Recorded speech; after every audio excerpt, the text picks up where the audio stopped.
তীব্র তাপদাহ নিরসনের লক্ষ্যে প্রধানমন্ত্রী শেখ হাসিনার নির্দেশনা অনুসারে রাজধানী মিরপুরের কাউন্দিয়ায় অনুষ্ঠিত হল বৃক্ষরোপণ ও বিতরণ কর্মসূচি।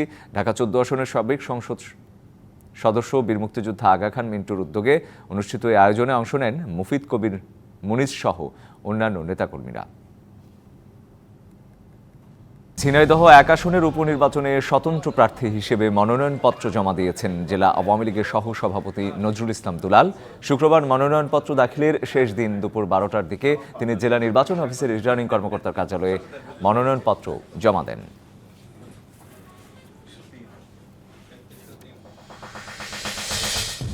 মুন্সিগঞ্জের লৌহজংয়ে একটি নির্বাচনী ক্যাম্পে হামলার অভিযোগ উঠেছে প্রতিপক্ষ প্রার্থীর সমর্থকদের বিরুদ্ধে।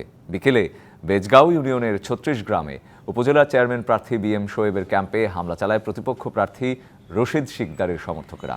এ ঘটনায় আহত একজনকে লৌহজং স্বাস্থ্য কমপ্লেক্সে ভর্তি করা হয়েছে।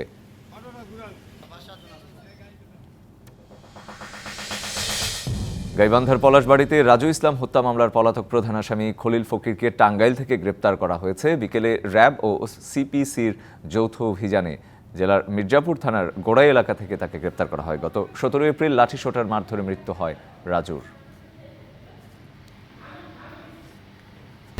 1, 2, 3 ঢাকায় জমি জিতে নিন 100% ক্যাশব্যাক সহ 20 কোটি টাকার পুরস্কার।